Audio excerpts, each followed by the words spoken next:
Okay, welcome everyone. Thanks for being here. Really appreciate it. This year trying to make a concerted effort to do more programming for people who work in property management space. So, that's why I reached out to John here, and he was kind enough to do a presentation on top kind of hotline calls related to property management, top pitfalls, and I think he's also going to preview some forms changes related to property owned forms as well. Grateful to John for being here. Take it away. Yeah, thanks much. Appreciate it. I apologize if there's any of you who were at the NARPO meeting in Charlotte. There'll be some overlap. Although if you were there, you'll know that I went through that presentation in like half the amount of time that I ordinarily would. So I'm going to spend a little bit more time on that stuff today. But basically, it's the same PowerPoint. I'll just mix in some different stories because the stories change every day.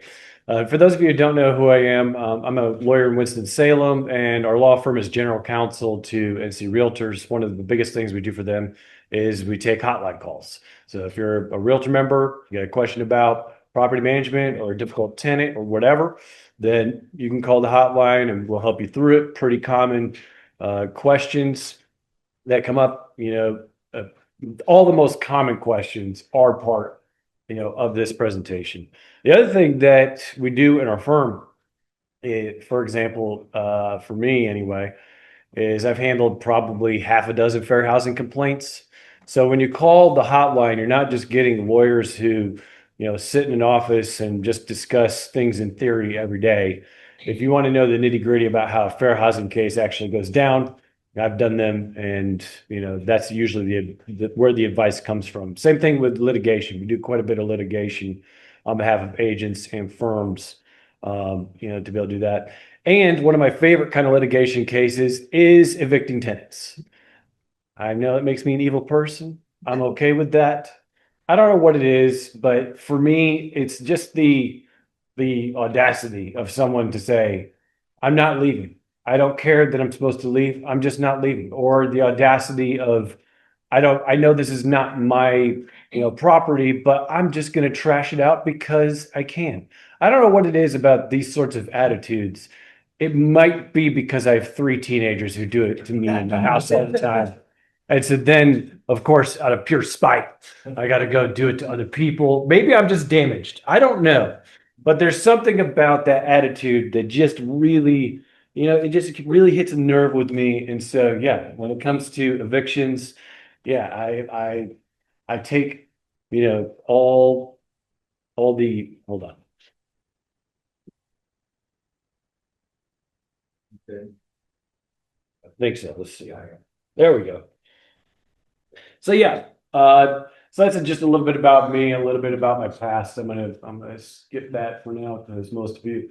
Let's start with emotional support animals. It's probably still one of the biggest pitfalls that I see for you guys, and still get a lot of questions. If you email the hotline and you want to know about emotional support animals, we have a guide that I can send you. It's about 6 pages long. And basically it's like a Q&A. It's like question, answer, question, answer, question, answer. So it's not like a 6 pages of just, block text or something like that. It's a resource that I often send to people about emotional support animals.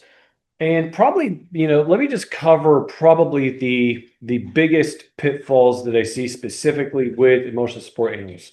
The first one is that the request can be made at any time. Okay, quite literally. Do you guys in Asheville or in Buncombe, do you have your own fair housing complaint investigators or no? I don't think anymore. You used to, but not anymore. Interesting. Interesting. They used to have a local human relations commission office, and then that went away, maybe in the mid 2010s. Interesting. Okay. So because you guys don't have a local, authority on this to do investigations, most of it will be done through the state. The really interesting thing about that is the last I heard, the state had one lawyer to work on these things. So they're not staffed very well. But if something doesn't get filed, they will investigate them. And the thing about the fact that the request can be made at any time, where this usually really comes into play is the tenant has said something evasive or omitted something from their application. And then the property manager wants to say, well, you omitted it from the application. Well, you lied to us. Now we want to go ahead and deny your application, or, say that that's a grounds for eviction or things like that. And I can tell you right now that if that's the case, if your landlord really wants to do that or pursue that, most of the investigators that I've dealt with on this question, they don't care about that. They don't care about the application. It's got to be a straight up lie/misrepresentation. Let me give you an example that happened recently on this with somebody that I've worked with. The tenant on the application said they had no pets. Okay. And then suddenly they get approved. They're starting to move in the house, and now they have an emotional support, whatever it was, dog or cat or something. And the property manager and the landlord both were just like, no. You said there's no pets. We're not giving you the keys, because even though the money had been paid, lease is signed, the keys had not been given yet. And so the property manager and, in consultation with the landlord was like, you're not getting keys. Get out of here. Go find another place. Okay. Well, this particular fair housing complaint got filed in Charlotte. And I can tell you the investigator was not having that, because the tenant responded immediately. And I do wonder how many times. There's no doubt this tenant has pulled this stunt before. Okay. Like with the way this case went down, this tenant was a pro. All right. So there's no doubt they've done this before and maybe knew how or maybe, Chat GPT gave it to him. I don't know, but it was kind of a genius argument, I thought anyway. But the tenant immediately argued, and the investigator agreed that emotional support animals are not pets. They're not. You can think about them as like medical devices or something like that. Okay. Something that helps you deal with your disability. And because of that, it was not a misrepresentation on the application to say there's no pets, because there in fact were no pets, but there's an emotional support animal. Now, for me, I find that to be evasive at best, misrepresentation, likely, right? If nothing else, by omission. But it really gets to the other thing that I'd like to bring up about these fair housing cases is that, at least on the cases, all of them that I've worked on and the hotline calls that I've received on this, the investigators are going to presume you're innocent until you prove sorry, I said that backwards. They're going to presume you're guilty until you prove you're innocent. And I've had cases where they expect you to prove your innocence by providing 10 years worth of transaction data, et cetera, et cetera. No, hard pass. We're not doing that. You give them that kind of information, you can do whatever you want with stats. If those of you who are math people, if you've taken stats before, you can do whatever you want with stats. Okay. You're not going to give them 10 years worth of information so that they can somehow, create a statistical model of your firm and then decide that these numbers show that there's a fair housing issue going on in your firm, that you have a policy that is creating a disparate impact on a protected class. Okay. So if you get a complaint filed against you, hire a lawyer. Okay. Do not mess around with this. Don't just start handing stuff over. Definitely don't decide to, just start comply or whatever. This is not going to be something where you're going to get the benefit of the doubt and whatever. The good thing about these cases, okay, even though I find the enforcement to be pretty aggressive, I find, in case you can't tell by how I'm talking about it, the attitude off-putting. Okay. I don't like when people go around slinging accusations like this. Mostly because I deal with you guys enough to know that to the extent there would be any sort of disparate impact, it would be totally by accident. It wouldn't be something intentional anyway. Needless to say, the good thing about these cases is that they really, really, really do focus on what is called, they call it conciliation. And that just means we're going to settle this by agreement. Okay. They really do focus on that. Probably 99% of these fair housing cases get worked out that way. So that is why it's not something where if you get one of these, filed against you, yes, take it seriously, right? Don't ignore it. Don't get defensive. Don't even bother getting angry. That's not going to help you. Okay. Don't do that. But know that that's where they're going to go. Why? Because they're like anybody else. They don't want to do more work than they have to. If they decide to take it on and actually litigate it, that's an attorney. That's a time. That's like, well, it's a lot of time spent, chasing after something that they may or may not get a result on in court. They don't want to do that. So they really, really, really will focus. And there's been, in most of these cases, able to resolve it for less than what you would have spent on lawyer fees to even, handle this case for a day. So understand there's a lot of negotiating room and power here as long as you're acting in good faith. And as long as you're, at least for me, my focus in these cases is always, all right, what information do we got to provide to the investigator that will appease them, but also not give them a whole, data set to sort of try and create a narrative about your practice that's not true. It's not too difficult of a needle to thread, but it is something to think about. You should also have sort of the same approach with the real estate commission. You definitely want to give them what they ask for, but definitely don't give them more than that.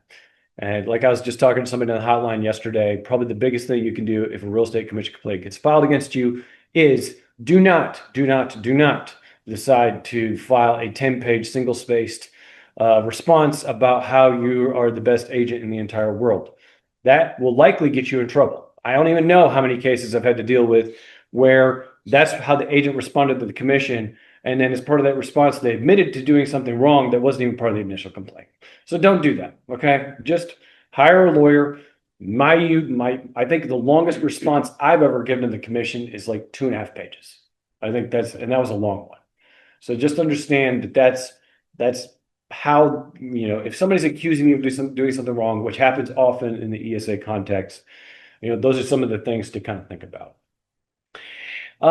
So a couple of things to let's see, have I covered all of these? Well, yeah. Anytime they tell you they have an ESA, doesn't matter when, even if it's post-application, even if you feel like they made a misrepresentation on the application, it doesn't matter. They can make that request at any time. The question then becomes, can your landlord make a reasonable accommodation or not? Just because they make the request doesn't mean you have to do it. Now, should you probably lean toward doing it? Probably. That's probably the safest route in most of these cases, especially if they're otherwise a very qualified tenant, and especially if they're being pretty upfront about it. So, I don't know.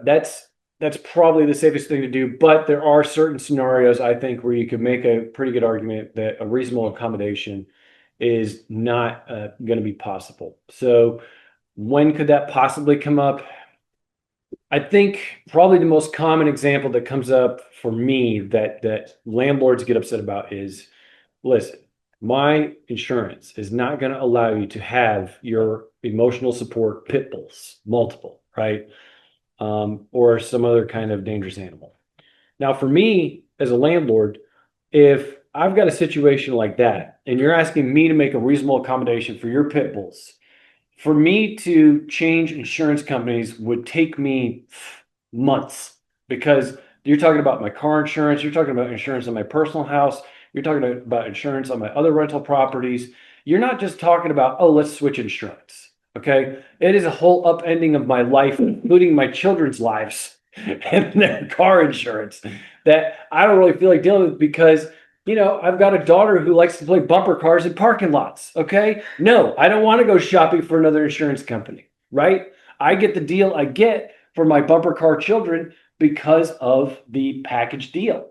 So no, I'm not upending and paying, in my case, like if I switched insurance companies, even though, mind you, if you don't know this, your insurance company right now today is scheming how to jack up your insurance rates if you don't leave. That's what they do. If you're a long-standing customer, they do not reward you with better rates. It is the opposite. The longer you've been there, the more likely it is you are overpaying for your insurance. That's not legal, but it's a pro tip. Anyway, for me, though, I'm not going to switch, because I know for a fact that if I switch to another insurance company, then, well, it's not just my kids. My wife also likes to buy new minivans and then run into things in parking lots. So it's kind of a family tradition, if you will. Every time we get a new vehicle, I can guarantee I'm going to get a text from my wife with a picture. It says, please don't get mad. Okay, it's going to happen. So knowing this and knowing that about my insurance company, to say that I have to make a reasonable accommodation for one tenant on one house, no, ain't gonna happen. Sorry, file a complaint. But that's not reasonable to expect me to upend my life to do that.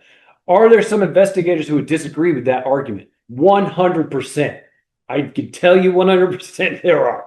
Okay. But that's one where I think you can make a compelling argument of, listen, this ain't going to work. We can't make a reasonable accommodation. We'll do what we can to put you in another house, but that is just not going to work. There's other times where be careful if you get a landlord who's, let's say it's a vacation rental and, the tenant wants a reasonable accommodation to bring their cat into the vacation rental for a week. Your landlord has a hissy fit because they're allergic to cats. That one you got to be careful with, because honestly, it's just not something where it's too hard to, make the property, fit if your landlord wants to use it later. Making a reasonable accommodation there. If you got a landlord who's insisting that you cannot do that, you're going to be opening yourself to a fair housing complaint. That one is something where you're going to have to push back to the landlord, I think, or risk, being wrapped into a fair housing complaint with the landlord. Almost every single case I can think of where I've dealt with a fair housing complaint. Let me try and think if there's any exceptions. Nope, property manager gets roped in every time. Not the landlord every time, but most of the time. I would say probably 75% of the cases I've seen on this, landlord gets roped in and property manager both. Property manager definitely, because you're the face, right, of the landlord.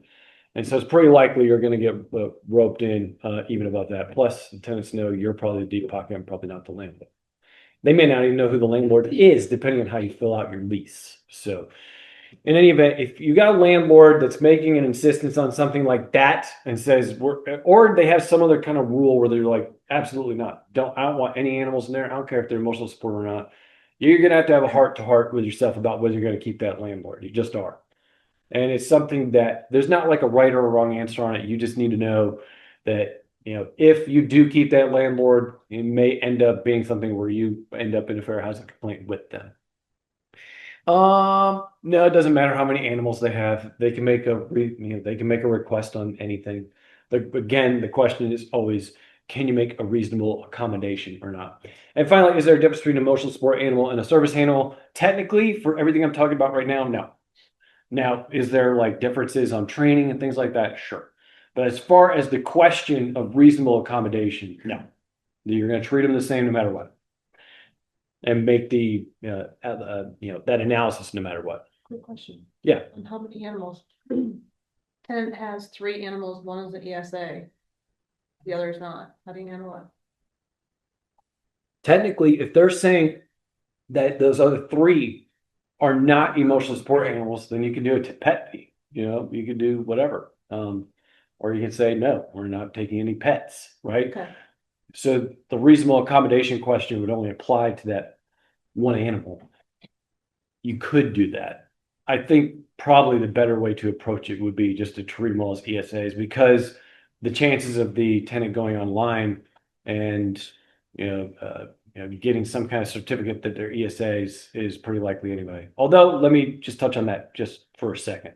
It was actually a real big problem a couple of years ago. It might have been a bigger problem like pre this administration. Although now I'm having a hard time remembering during Biden's DOJ whether this really came up very much or not. Anywho, there's been a little bit of clarification, not great clarification, on whether these certificates from these online vendors are sufficient to qualify as an ESA or not.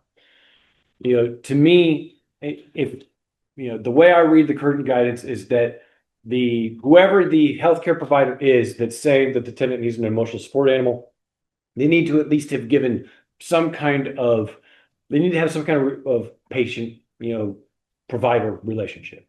Doesn't have to be a doctor, okay? It just has to be a licensed healthcare professional. It can be a 2-year degree, okay? You can have a license to do counseling with a 2-year degree from a community college. So I think that would also probably qualify, at least as I understand the federal statutes. Although whenever Matt's in here, I get nervous because he usually does something to So I'm going to qualify everything I say with Matt's veto power. Anywho, so those letters that are, they come from these outfits where you pay $50 and you get the letter. A lot of those, I think, do not qualify. I think you could challenge them. Are you really going to pay a lawyer to do that? Ugh, nah. I think there's a lot of you that I know you use services to vet whether someone has an ESA or not, whether they've had the appropriate things done. I forget the name of that service. Somebody in here might know It's it. like two-preview.com. Thank you. I was gonna say, so. I think that's a good resource to use to do that for those sorts of things. I don't think it's a get out of jail free card if a complaint gets filed, but at least something to show, listen, we pulled ourselves out of it. We sent this here to have it evaluated, etc. So just use a service like that if you like, but otherwise just know that if you've got a landlord who's really dead set against it, and the landlord maybe is well heeled and wants to fight about something like this, you can tell them, listen, yeah, I can tell this came from this website, from this person who's never given any real, counseling or guidance to this tenant. All they did was pay $50 and got a letter. If you want to challenge it, go for it, and just make sure you got a lawyer involved and whatever. So anyway, I did want to cover that real quick, but we'll keep on moving here. Can you just reject applications? Moving on to totally different topic. Can you reject applications where the prospect has a felony? I mean, this has been true for quite a while. Don't just throw away applications just because there's a felony. And besides that, I can tell you from personal experience, some of my best tenants definitely have criminal records. I've had good tenants that had bankruptcies. Probably all of you have more stories than that about those two things, but don't just throw them away just because they have a felony. You need to treat each it can certainly be a factor in the application, but don't have that policy. That will most likely result in an allegation of disparate impact. It's also a fair housing issue. Yeah. So just to muddy the waters here a little bit, and kind of going back to you mentioning different administrations and different HUDs, different interpretations. Seems like in the fall, the current HUD repealed a bunch of HUD guidance memos. Was that one of them? I don't think they did the 2020 ESA one, but I'm pretty sure they repealed that 2016 from background. Now, I'm not saying that to suggest you guys should reject people with criminal history outright, but it's just interesting to think about the fact that interpretations change depending on the administration. I agree. And I think the reason I stick closer to the old advice is because you don't know where the changes have taken place yet or not, if that makes sense. Yeah.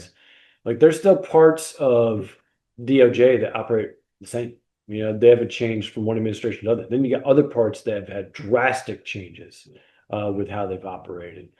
And when it comes locally, to me, I haven't seen hardly any change at all. So even if the federal guidance changes, that doesn't mean that, dude man in a cubicle down in Charlotte, his understanding of fair housing and disparate impact has not changed at all. He doesn't care about that, man.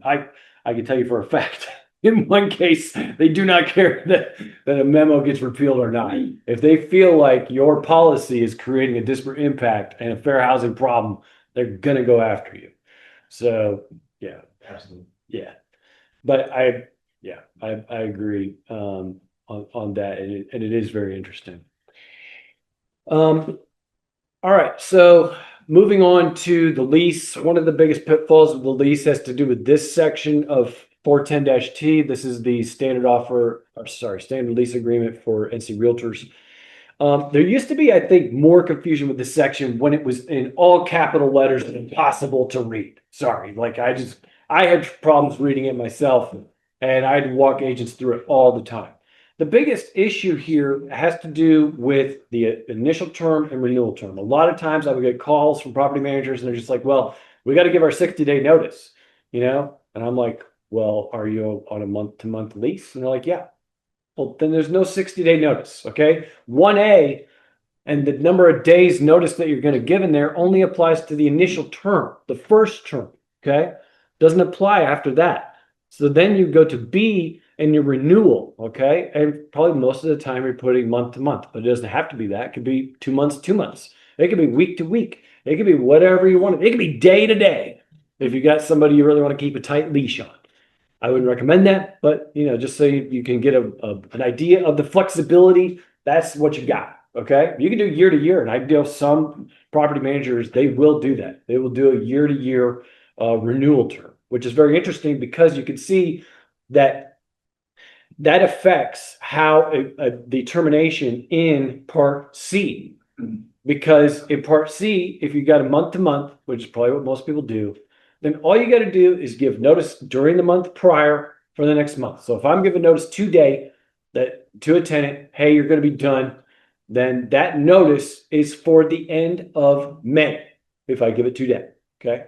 Same thing if we go into May, it'll be end of June, et cetera, et cetera. Okay. And on down the line. And that's to try and make it easy. And there is a demand of possession form. If you're not familiar with that, I think it's 427.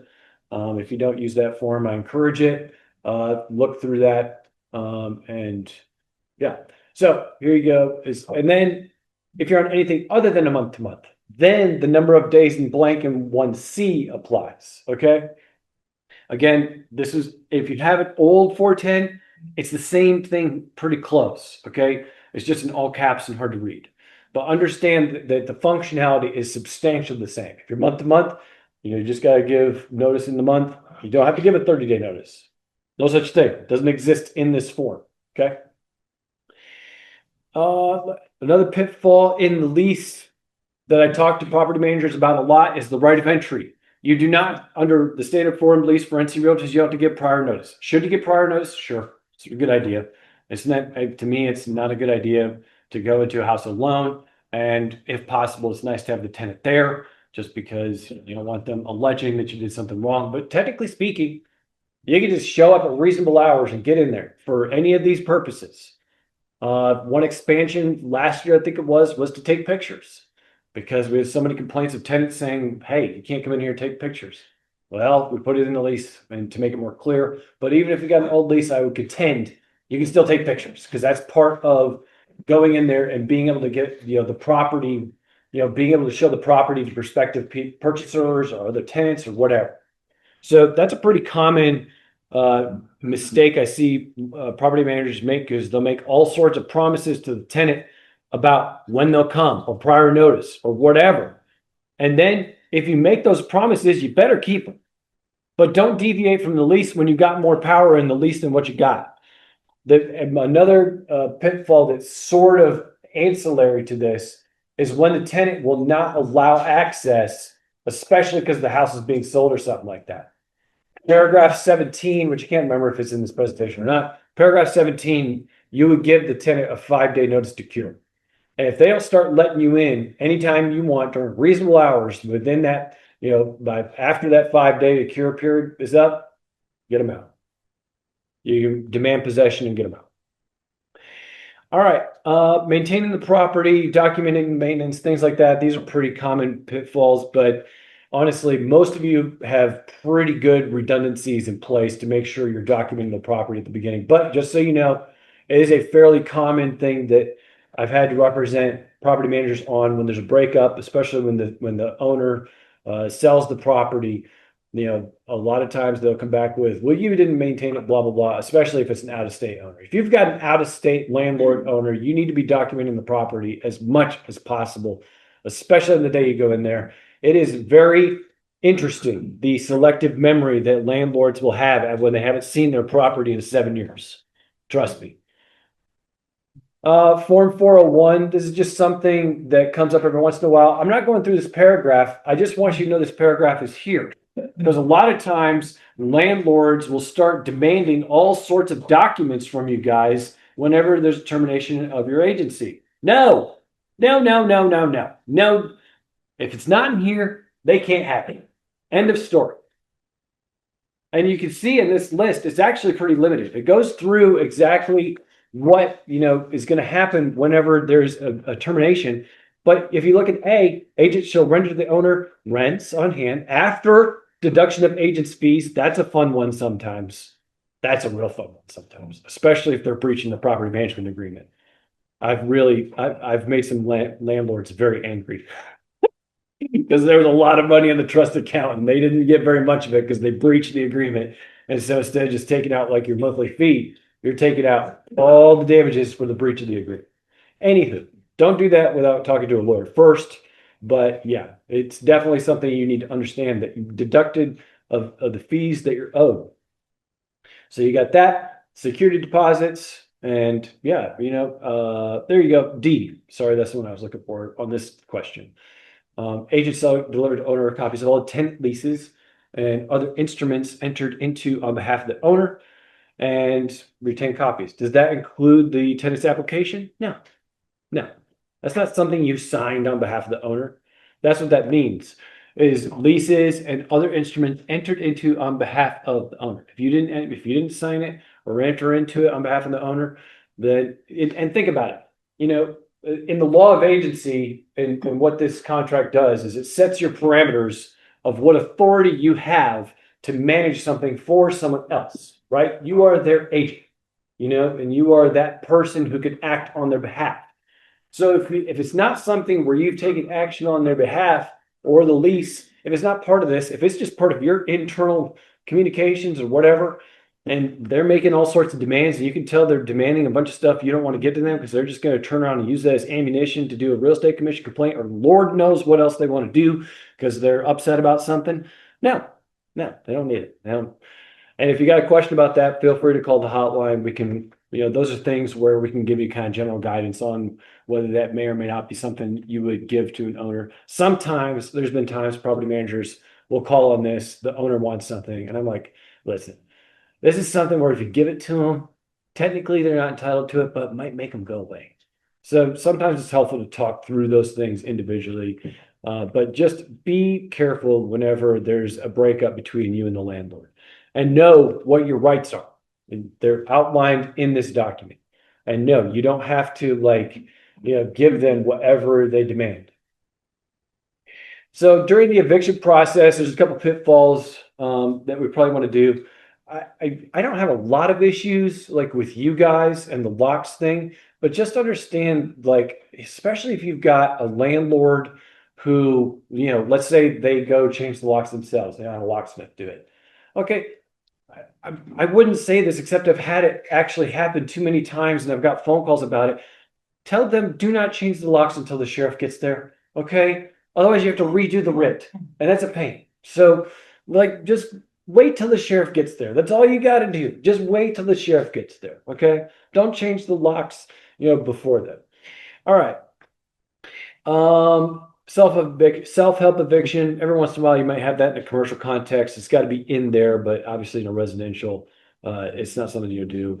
In a commercial lease. I've written it a few times as a custom addendum for, say, a commercial tenant who's had major payment problems. There's been times where I've put it in there, and usually it works out pretty well. Usually the commercial tenant understands good and well, this is your last chance.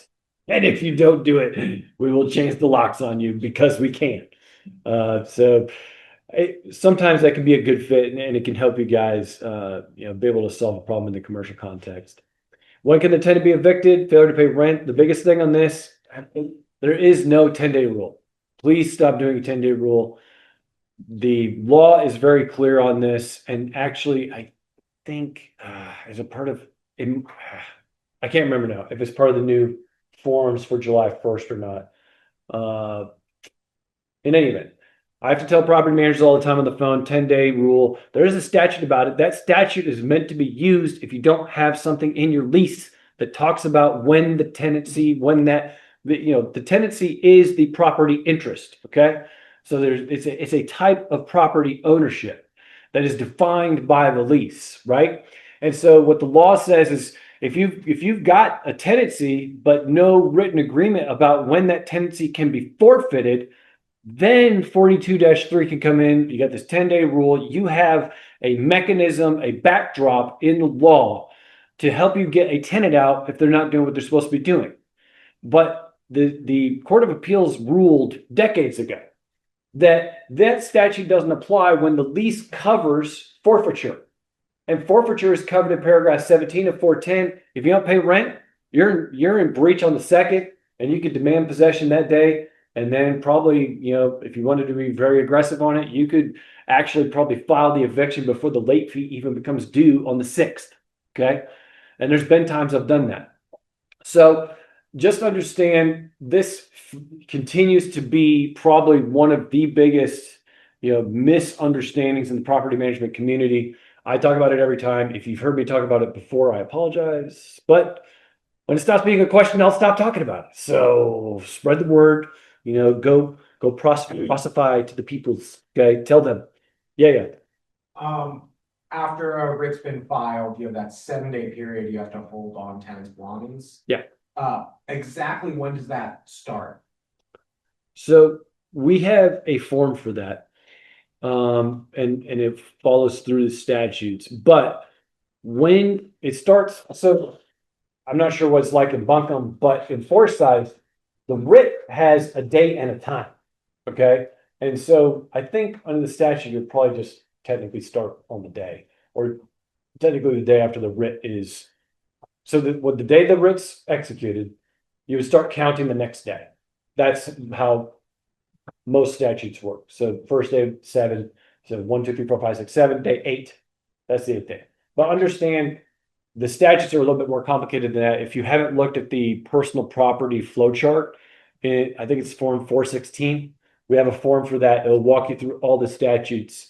And also there's just a lot of ins and outs there. For example, there's a $500 threshold that could reduce that to 5 days, stuff like that. 7 days, I know that's what the sheriff usually says, but that's because they don't really read the statutes. They don't care. So take that for what it's worth, But yeah, take a look at that form. It's a flow chart. It'll just take you exactly through, how to do, handle tenant personal property. Other lease provisions, you got to give a 5-day notice to cure. That's also in paragraph 17 of form 410. So just know that that's in there. So there's 2 things, right? There's the rent, non-payment of rent. That's going to be automatic forfeiture. Then there's a 5-day notice to cure for everything else except criminal activity. So I guess you could say rent and criminal activity is one. There's no right to cure that. And then there's 5-day right to cure for everything else. I'll tell you this right now, just so we don't have to cover it at the end. But on the notice, on the demand for possession form, criminal activity has been added as one of those where you don't have to give a notice to cure, just to make it more clear. So that form got a little bit of update. Holdover tenants, I think that's kind of self-explanatory. They're just holding over on the term.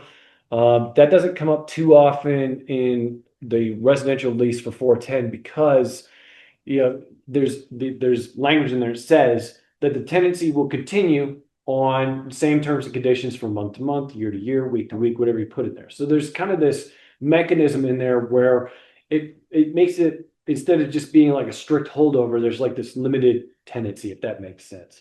But there may be other cases where you'll have like a true holdover tenant situation, especially when you've already told them to get out, you haven't you've given them notice, things like that. Then I think you could argue that. Tenancy at will, these cases can be sticky. You may need an attorney to help you. If you say you get a new client and the grandma let her grandson move in and he just won't get out, okay? And there's no rent paid. He was supposed to buy groceries every other week or something like that to be able to cover his responsibilities to live in the house.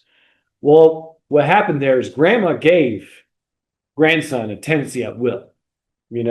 She agreed to let him in. And tenancies at will can be terminated at any time, by either party. And I've had magistrates struggle with this to the point where now if I do an eviction with a tenancy at will in one of these kinds of scenarios where it's very murky what the agreement even is, certainly they've come in with permission at some point, but that permission has been revoked. And there may or may not be, to be a true tenancy at will, there's no timeline given for how long they can or cannot be there. It's never even discussed in many of these cases. So I've had magistrates before deny these kinds of evictions, and then people call a lawyer because they're like, what in the world? Why can't I get this deadbeat out of my property? Like, what do you mean? Because the magistrate will say, sorry, there's not even a tenancy here because they just get it wrong. They don't deal with this stuff enough. So what I do is, like, I've got a printout that I bring in to educate the magistrate about what a tenancy at will is. Then I show him we terminated it, and then I've never had an issue after that because usually I guess they go call the school of government or something, but I don't know what they do. Yeah. Just a quick question about expedited evictions for Oh, yeah. criminal activity. Yeah, yeah. Like, have you ever had those cases? Does it actually play out that it's that as expedited as it's supposed to be? And then my next question is, are we talking like cooking meth? Are we talking about smoking a joint? Like what level of crime it comes under that expedited eviction statute? So that's a very good question. I've filed, criminal activity evictions before. At least in Forsyth, they do not move any faster That's at all. right. Yeah. But if you haven't looked at the new squatter statute, that is very expedited. And that, I think the reason I think that will operate differently. First of all, the statutes are different. And I'm not going to cover that today because this is more of like a pitfalls kind of presentation. But just so you know, it's out there. It's a totally separate complaint and summons. And it's very quick. Like, you file it and you're going to get a court date within 48 hours. Like, it's not going to be pushed out. It can't, by rule, by statute, be pushed out like your normal eviction cases.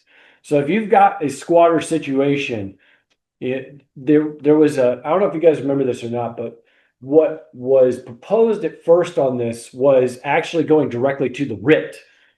That didn't happen. Okay, that particular statute wasn't done. What the way it was going to be, it was like an affidavit you guys or the landlord could fill out, and then the sheriff would just go execute a writ, skipping the whole court process. The General Assembly didn't like that, and so instead, what we got is this very, very quick, expedited case where if it's a squatter in there, they have no tenancy whatsoever. Then you can get them out pretty quick. If you haven't looked at that complaint, you got that situation, take a look at that. I think it's because the forms are different and the statutes are different. Like, that makes sense to me why I'd move faster. But every single time I've tried to move a case faster due to whatever, the clerk looks at me like I got three heads. So House Bill 96. Yeah. Right. Well, they've already got the AOC forms out there. So Nice. yeah. I would look, like, for me, that's where I would look first, just because it's easier to read. Because the way the complaint is set out, it's got all the allegations just all in a row. And so it's really an excellent checklist where you can just go through the complaint and be like, yep. We got all that. We did all that. All right, let's have a hearing in 48 hours. And not only that, like, even if they appeal that, I think the way it's written, you get the writ, like, you can kick them out and do the writ while the appeal is pending. So it's very, very different than the process ordinarily works. And if they win on appeal, then you have to let them back in. but otherwise, I'm pretty sure I haven't done one of these yet, so I'm trying to just remember off the top of my head, but I'm pretty sure that is correct, where you can actually get the writ executed even before an appeal is decided.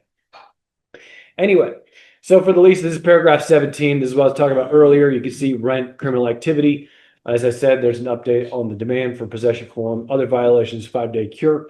And then, actually, I will say this. One of the new forms is a summary ejectment flowchart. Okay? And it's basically just very basic nuts and bolts of how a summary ejectment case flows. Okay? And one of the things that is in that new flowchart is about what is the difference between termination of the lease and termination of possession. And I'm very excited about that because I think something that, honestly, you guys you're around it all day, every day, but I'll bet you most property managers can't explain it because, until recently I couldn't. So I don't think I am abnormal. It's a weird thing, when you think about it. But the new form does a pretty good job of explaining the differences between the two and stresses that probably in most of your cases, you're terminating possession, not the lease. The only time you're going to be really terminating the lease and getting an advantage for your landlord is in cases where the lease could potentially become an asset in a bankruptcy. Well, clearly in a residential context, it's pretty rare. But in a commercial context, if you've negotiated a real sweet lease with a landlord that's assignable, it's got a bunch of time left on it, yeah. Like those can become very valuable assets in a bankruptcy. And so a lot of the cases involving discussing this topic, they're actually bankruptcy cases because the landlord is rushing to try and argue, no, I terminated the lease. Please don't make my lease part of this bankruptcy trust, because then it's subject to control by the trustee as while the tenant goes through the bankruptcy and the landlord is tied. So anyway, these cases can have very serious financial consequences, but if you deal mostly in the residential context, then that's not going to be your thing. Giving notice, just know it can be electronic, doesn't need to be anything fancy. Paragraph 33 and 410 gives you a lot of flexibility on how to do that. If you got a good email address, or a cell phone number, whatever, anything, those can work. As I said, this is 427-T. This was a new form, I think, last year. It is going to get an update in the form cycle to include criminal activity. So just know that those criminal activity will be added in there. But if you haven't seen that form yet, go ahead and take a look at it. The very first case I ever had, ironically, in the landlord-tenant context, was me representing a tenant. And this tenant, was getting evicted by the landlord. They just needed a little bit more time to be able to get out. So I took the case, and it was a situation where this tenant got a hold of me somehow, paid the retainer like over the phone by credit card, and then I had court the next day. And I'd never been in court before. So as I was going to court in Greensboro, I was like hyperventilating all the way. Like I don't think I've ever hyperventilated before. I can't think of another time that I have. But anyway, I just didn't, I was pretty nervous. Anyway, I got in there and started asking, the landlord got on the stand, started asking him questions, and found out that the landlord never served the papers. Instead, they went and filed the complaint and the summons. And instead of having the sheriff do the posting or something like that, whatever, having the sheriff serve it, they decided to save $35, and the landlord went and served it themselves just by walking up to the tenant's door and sticking it in the tenant's mailbox. And I got the case dismissed. And the tenant got out. It was something where, they just need a little bit more time to get out, and they didn't want an eviction on their record when they're doing their other applications. So just know that's the reason why I bring this up. For most of you guys, this is going to be a non-issue. You're not going to make that mistake. But just so you know, the way that you serve things, the way that you post things, the way that you do, give notice, which was this slide under the lease, is important. So make sure that you're following it. Don't do don't post things on the door. Send it by email, send it by things. That's posting on the door is not a way you give notice under 410. Same thing with the filing a lawsuit. Have the sheriff do it. And actually, a note on that: if you've ever heard me give presentations before on this particular topic, you've heard me talk about how my favorite way to serve tenants was via FedEx. That was true for a long time. That's not true now. With the new electronic filing, I find it to be so aggravating to try and do the affidavit of service showing that a tenant's been served by FedEx. I've had the clerk mess it up too many times. I've gone back to having the sheriff do it. So just know that FedEx is a potential option if you get in that scenario. But otherwise, that's how I've been doing it since with the new things, with the new electronic filing system, just because I had a problem with doing the affidavit of service to show that I served them by FedEx. This is the summons. Just make sure you got this correct. I see this filled out wrong all the time by property managers. Most of the time, the magistrate never says anything to you. However, if you get someone new who feels like proving a point or has, so let's say tenant meaning tendencies or whatever, however you want to phrase that delicately, then it can be a problem. The plaintiff is the landlord, not your firm. You can put your firm's information for like contact, put the address, you can put your phone number, things like that. But the plaintiff is always the owner. Okay, it's going to be the landlord. And you guys know probably some landlords are going to expect a property management agreement or something to show that you do that. Some magistrates will require that routinely. Others are not going to care. You know, the simple affirmation that you're the agent will be enough for them. It really just depends on the magistrate. But make sure you got the plaintiff correct. The defendant, make sure you list all the tenants. If you've got unknown tenants in there, allege John Doe or Jane Doe. I've done that several times. Sometimes all I allege is John Doe and Jane Doe because I have no idea who's in there. And the landlord doesn't either, especially if it's a landlord, a corporate landlord who just bought the property. And then when it comes down to the name and address of defendant one, I have had cases that I've worked on for other people where the summons was filled out incorrectly in that third box at the bottom. It must be done correctly, so make sure you do it correctly. Make sure that the boxes on the complaint match. So when it's name and address of plaintiff, then it's going to be your landlord client, and I would suggest put down your contact information. And then same thing with the defendant. When it comes to the defendant, some of you may know this already or not, but when you're inputting the defendant into the electronic filing system for an eviction, make sure you put the tenant's address. I've had many problems. I've heard other stories of people having problems where you can't even get a judgment from the magistrate in the electronic filing system unless there is an address in there.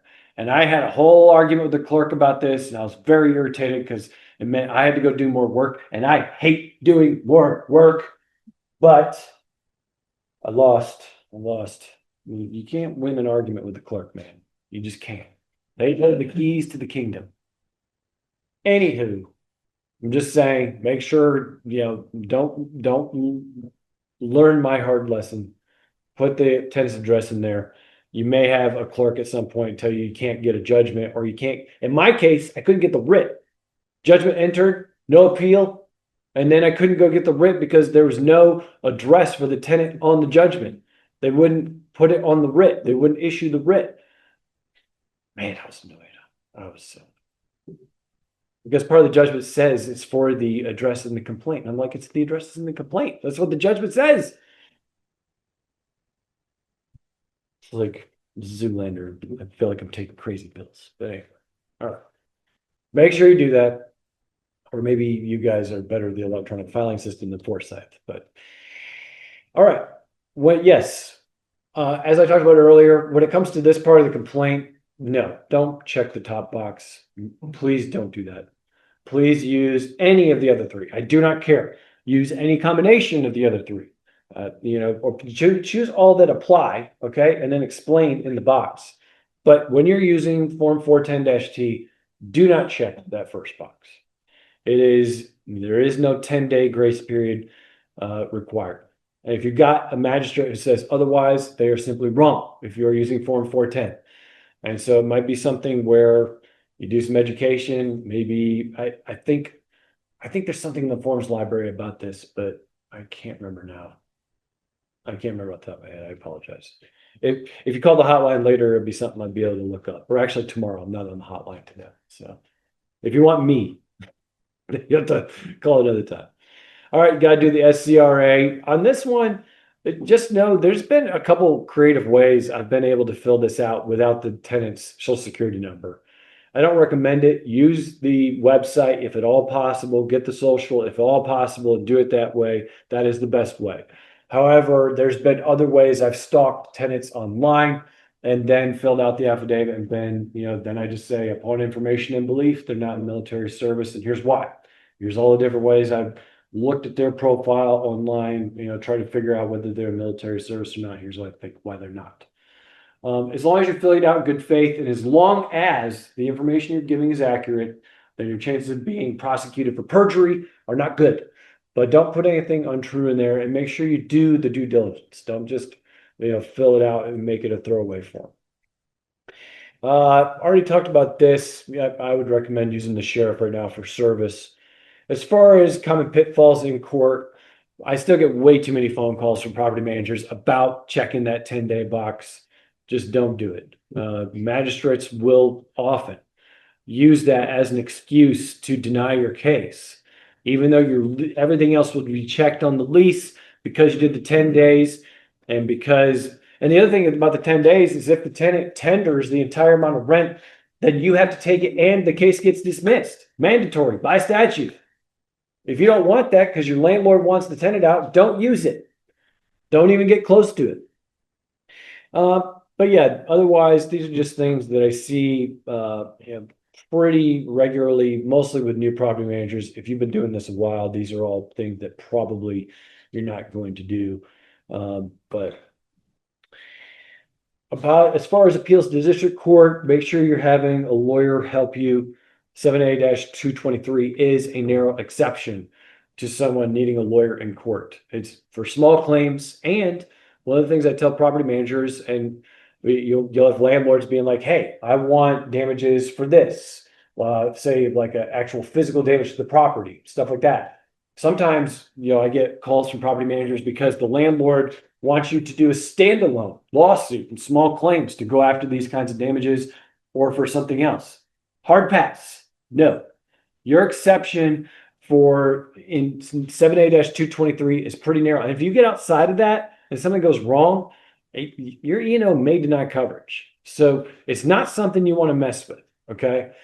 I've had an E&O deny coverage on this, but the way E&Os have been acting lately, it wouldn't surprise me if they would use any tool at their disposal to deny coverage. I was in the middle of mediation on a case not too long ago where this came up, where they wanted to deny coverage because it came out during mediation that there was a demand letter sent months before that nobody knew about. And because that notice wasn't given to the E&O, even though it didn't affect the case one bit, the E&O debated denying coverage during the mediation that we were in, trying to settle the case. Let me just tell you, that was a bad day. Now, luckily, I got, it made my, who's the bad one? Is it Jekyll or Hyde? Is Hyde the bad one? Yeah, Hyde came out. Hyde was not very happy with the insurance company. And I told them that in no uncertain terms that they would be covering this mediation or, we're going to sue you next. So I'll sue it right here. I'm not doing anything. It's a mediation. In any event, we got it settled. It was fine. But just so you know, that is the things that they think about because I don't know, they just do. In any event, what can you do? Past rent, not even late fees technically, but if you do them, do I think that's a big deal? Probably not. Just understand what it is, because if you got a landlord who wants you to go way beyond the eviction and past rent, and you're just like, man, I don't know what all the damages are. We haven't even had a contractor come in to give a quote yet. And forget the quote, because once the contractor gets in there and starts doing things, the chances of it being 30% higher are pretty good. So we don't know what the damages are at this point. This tenant's completely trashed this house. So understand that the landlord can bring these damages later. If you stay in your lane about past rent and the eviction, then you're going to be, good to go. Other damages, landlord can go hire a lawyer, bring it on their own, do whatever. It's just not your problem. And there's actually a small change to the property management agreement to 401 this year to make that more clear. Not that it's like mandatory, not in a way to hopefully get you guys crossways with your insurance company, but it is just a notice in Form 401 that says, hey, we do past rent and eviction, and that's what the statute says. And it leaves it at that. I thought the property management forms committee did a real good job with that language. Let's see. Deposit accounting. This one, I don't know. I guess I'll put it this way. This can run the gambit of difficulty. Sometimes deposit can be easy. Probably the most common question in this is that I get from property managers is, can I deduct the deposit for X damage, blank damage, whatever it is?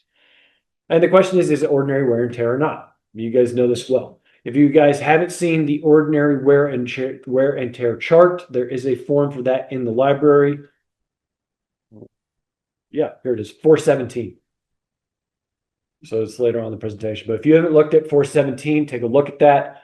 That is something that was designed not only by the Property Management Forms Committee, but it also went through council at the Real Estate Commission. That doesn't mean the Real Estate Commission, blesses it or something. It just means that, they took a look at it and they're like, yeah, this seems about right, And, obviously things vary from case to case, but the biggest thing that I wanted to give the reason I wanted to give you guys a tool in this department is so that you can argue with your landlord. If you got a landlord who wants to charge for things that are definitely ordinary wear and tear, don't do it. And what the commission would tell you to do is just give the deposit to the landlord, let them do it. That can work. It's fine. It's not get out of jail free card for you or anything. But it's really the best way. Sometimes there's been times property managers call the hotline. I'm like, listen, give the deposit to the landlord and then tell the tenant the landlord's going to do the accounting and I have nothing to do with it. And then cross your fingers. Okay. Because at the end of the day, you've still given the deposit to the landlord and the tenant may still blame you for that. And that means you still may end up with a real estate commission complaint. But if you're not the one doing the accounting and you're not the one actually taking the tenant's money for things that are ordinary wear and tear, that's going to be pretty good. It's at least some insulation for you to not get in trouble either from the commission or if the tenant sues in court. Okay. Cleaning fees, things like that, generally speaking, no. Like those things, those are usually part of ordinary wear and tear. Just because it's in the lease does not mean it is deductible. You must look at the statutes. So if it doesn't fit into 4251, and then there's 4252 that talks about the normal wear and tear. So you got these two together, but it's got to fit one of these categories and then also not be normal wear and tear under here. Although the interesting thing is, if you look at number 5 here, the cost of re-renting the premises after a breach by the tenant, including reasonable fees or commissions paid by the landlord to a licensed real estate broker to re-rent premises. Guess what? That doesn't sound like normal wear and tear to me, does it? Is that actually a limitation? I contend no. And I filed a federal brief on that. And then the judge refused to decide it. He just kicked it back to state court, which I was very disappointed by. So I never got an answer. I don't know. But I think there's an argument to be made there. But I wouldn't suggest you be the test case. I could tell you the case that I filed that brief in, that was an unfun case for the property manager. And I'll just tell you the story real quick. I don't want to go too much further on time today, but it was a situation where the tenant happened to be a Harvard law grad and they wanted to leave the lease early, breached the lease. And then because there's a deduction for cleaning and painting due to the tenant's breach, just to turn over the property, and it was like $500 or something. Well, this Harvard, lawyer didn't like that very much. And so he had one of his buddies file a federal lawsuit just to harass the property manager. So just understand, lawyers are terrible people. If you get nothing else from this presentation, okay? Well, if there's more than one tenant with a deposit, 410 gives you the authority to give it to whoever. That's a pretty common one. Just know that that's in there for you guys to be able to use. If you're not using this part of 410, this was added, where if you got a little bit left in there, then you can donate it to charity instead of trying to escheat it to the state. That escheating process to the state is a complete pain. I would try to avoid it if you possibly can. These are all the statutes that go along with it. But as I said, Form 416, this is what that form looks like. It'll take you through the tenant purchase property. And there's a second page to this flow chart that has some other helpful information. So if you haven't looked at that form, it's in there in the library.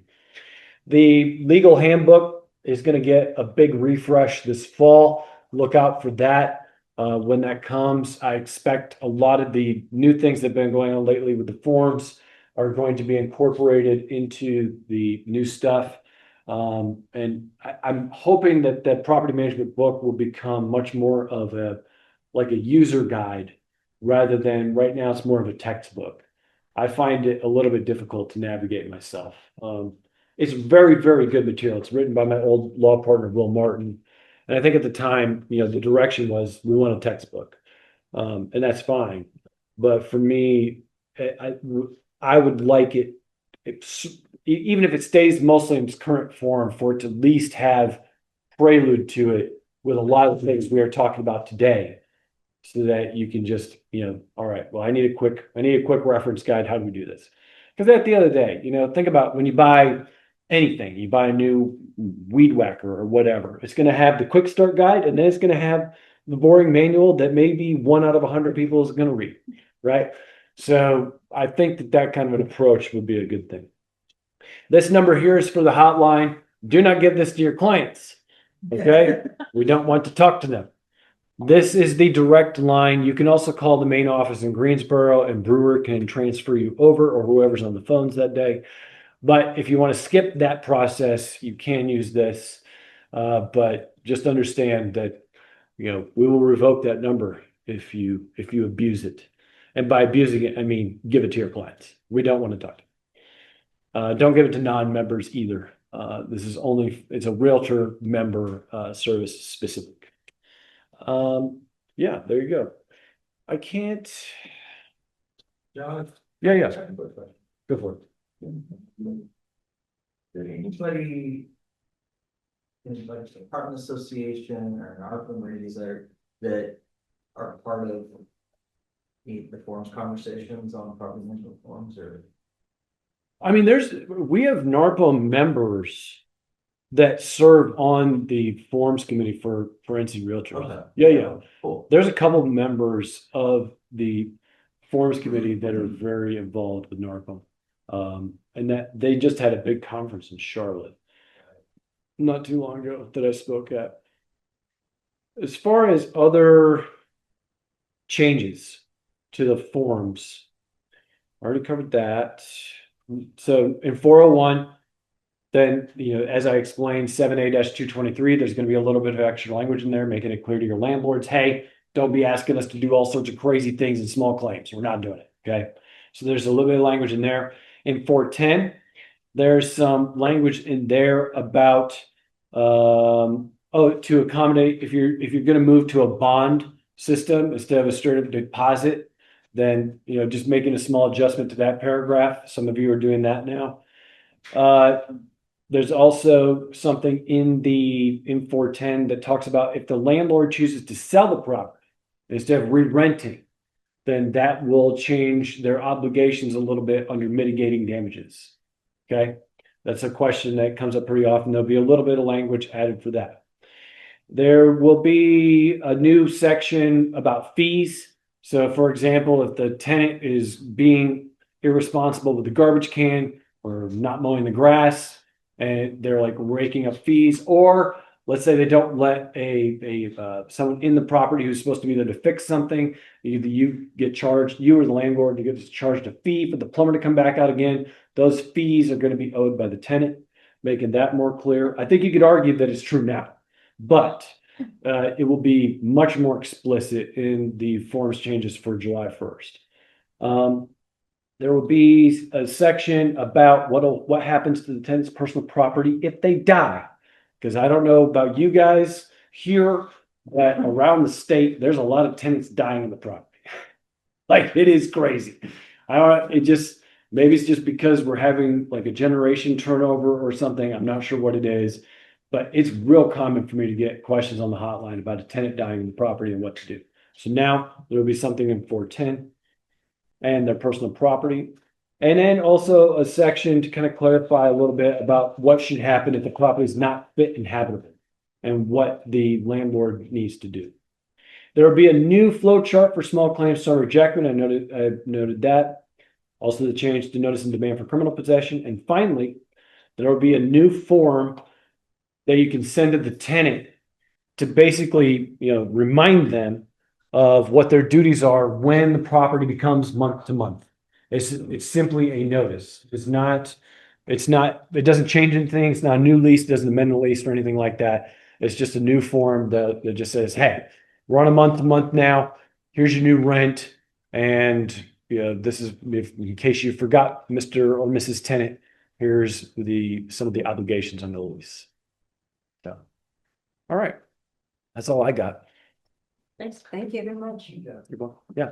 Were you the class on my Airbnb rentals? Yeah, no, I could do that. So that Patterson. Yeah. That'd be an interesting one. I could tag that. Yeah, that'd be, because with that one, you'd probably have to talk a lot more about, what happens when the property's sold. Exactly. That's- I mean, you would get a lot more into transaction kind of questions, I think with that and kind of how to facilitate it. So, yeah, I'd be happy to do that. Or you can make Matt do it. You can harass him locally. It would be nice if they could finally get some on updated vacation rental app. Well, I guess my question would be, how would you update it? To clarify, like going back to these issues when property is sold, like case rental app says, right, you're supposed to honor things, but then platforms are like not doing it. Just trying to bring some uniformity to the fact that you platforms doing some stuff that doesn't honor or jive with state law. Yeah, it's pretty early on in the act, but basically, it talks about how the act is, at least in many respects, subject to whatever the lease is. And so when Airbnb and VRBO put in their reservation contract, whatever you want to call it, that, the reservation gets wiped out as the property is sold, then that's what it is. I presume that's why they've never really been sued or anything like that about violating the Vacation Rental Act, because it's just in the terms and conditions, and I think the act allows for that. I will say this, the vacation rental addendum is going to get a massive change July 1st too, to address some of that kind of stuff. So be on the lookout for that too. Thanks, John. Yeah, no Yeah, problem. thanks. You're very welcome.